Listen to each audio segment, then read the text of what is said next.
அன்பானவர்களே, அன்பு வணக்கங்கள்.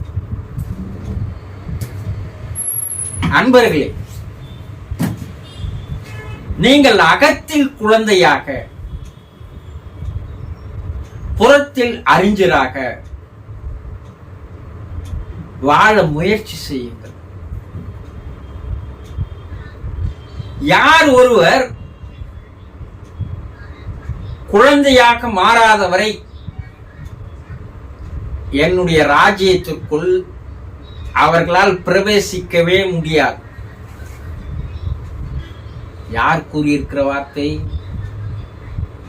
இயேசு அவர்கள் கூறியிருக்கிற வார்த்தை. யார் ஒருவர் குழந்தையாக மாறாதவரை அவர் என்னோடு வந்து சேர முடியாது, என்னுடைய ராஜ்யத்துக்குள் வரவும் முடியாது. இது எவ்வளவு பெரிய விஷயங்கள் இந்த வார்த்தையில் அடங்கியிருக்கு தெரியுங்களா? படிக்கிறீங்க, பேசுறீங்க, கேட்கிறீங்க, ஆனா யாரும் குழந்தையா மாறுவதற்கு தயாராகவே இல்லை. அப்ப என்ன? எல்லோரும் நடிக்கிறீர்கள். இறைவன் கிட்ட கூட நீங்க என்ன பண்றீங்க? நடிக்கிறீங்க. உன்னுடைய நடிப்பு எது, உண்மை எது என்று அவனுக்கு தெரியாதா? அவர்கள் கூறியிருக்கின்ற வார்த்தைப்படி நீங்கள் நடக்க வேண்டும் என்றுதான் அவர்கள் கூறுகிறார்களே தவிர, நான் கூறிய உபதேசங்களை நீங்கள் மனப்பாடம் செய்து கொண்டிருப்பதால் எந்த விதமான பயனும் இல்லை.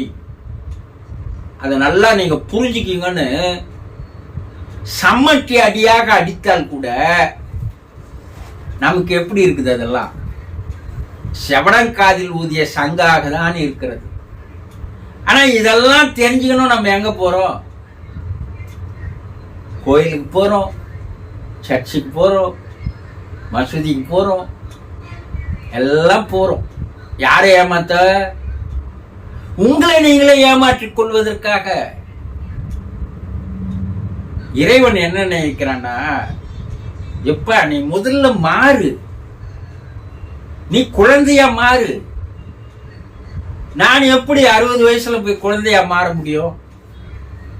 எப்ப நான் உடலை சொல்லவில்லை, நான் வயதை சொல்லவில்லை, உன்னுடைய மனதை சொல்கிறேன். குழந்தைய எப்படி?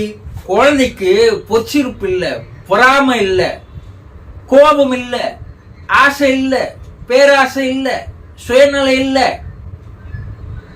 இந்த அரக்க குணங்களை எல்லாம் அதுகிட்ட இல்லை. ஒரு வருட குழந்தையை நீங்கள் பாருங்கள். அந்த சிரிப்பு, புன்னகை இருக்கிறதே,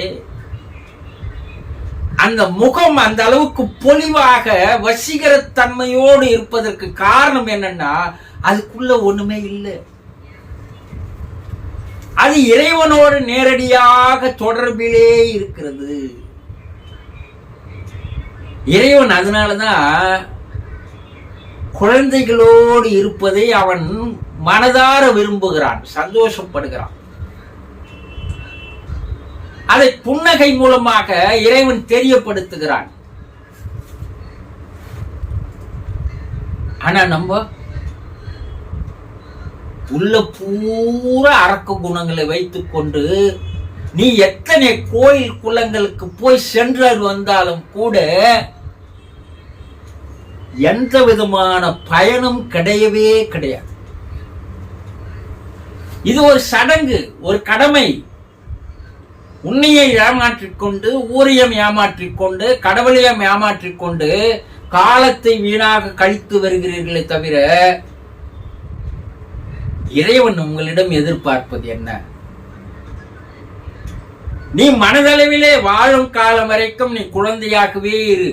நான் உன்னோடவே கரங்கோத்து வந்து டிராவல் செய்து உனக்கு வேண்டியதையெல்லாம் நான் தருவேன். நீ உள்ள அவளை அழுக்க வச்சின்னு வந்து என்கிட்ட எதை கேட்டாலும் நான் தர தயாராக இல்லை. நீங்க சொல்றதை கேட்கறதுக்கே உங்க பிள்ளைங்க தயாரா இல்ல. உங்க பிள்ளைங்க ஏன் தயாரா இல்லைன்னா, நான் சொல்றதை நீ கேட்க மாட்டேன்ற, அதனால நான் எதையும் உனக்கு தர தயாரா இல்லை போன்னு சொல்றீங்களா பெற்றவர்கள்? அதே தானே இறைவன் சொல்லுவா. நான் சொல்றதை நீங்க கேட்க தயாரா இல்லை, நான் மட்டும் உங்களுக்கு ஏன் கொடுக்கணும்? நெக்லெக்ட் பண்றான், அவாய்ட் பண்றான், புறக்கணிக்கிறான், விட்டு விலகி போய் விடுகிறான். யாருமே இதை புரிஞ்சுக்கிறது இல்லை. இது தேவ வார்த்தை. அப்போ மனதிலே இருக்கின்ற பொற்சிருப்பு, பொறாமை, அகம்பாவம், ஆணவம், வஞ்சம், இதையெல்லாம் தூக்கி விசீரடிங்க. இவையெல்லாம் குழந்தையாக இருந்த போது இல்ல. நீங்க வளர வளர வெளியே இருக்கின்ற எல்லா அழுக்குகளையும் அசிங்கங்களையும் உள்ள வந்து சேர்த்து சேர்த்து சேர்த்து சொத்தாக சேர்த்து கொண்டீர்கள்.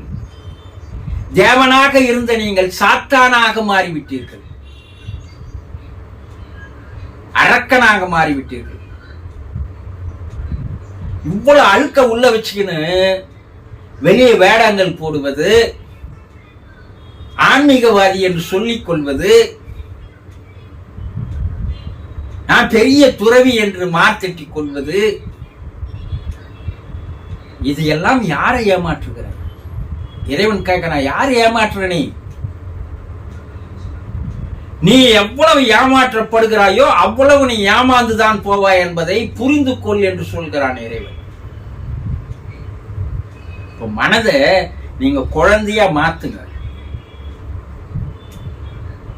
புன்னகையிலேதான் அவன் பூக்கிறான்.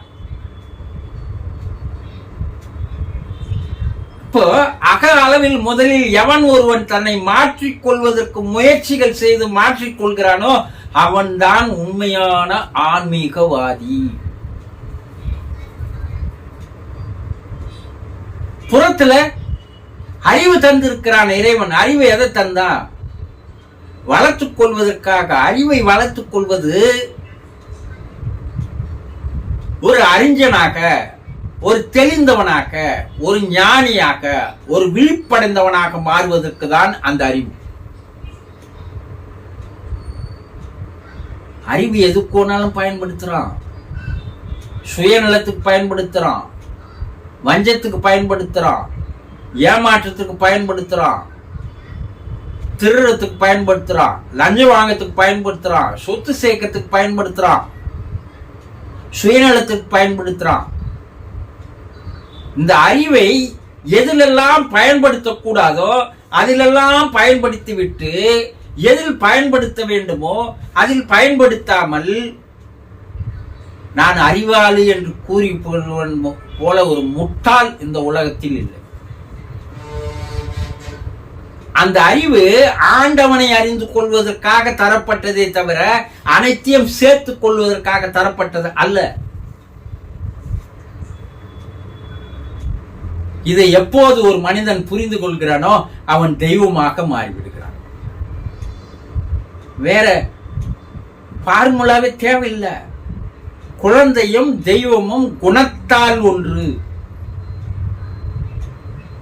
5 வயது வரை தெய்வமாக இருக்கின்ற மனிதன் 5 வயதிற்கு மேல் அரக்கனாக மாறி வருகிறான்.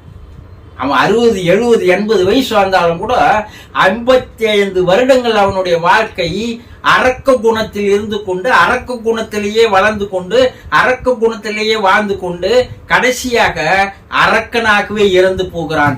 அடுத்த பிறப்பும் அரக்கனாக பிறவி எடுக்கிறான்.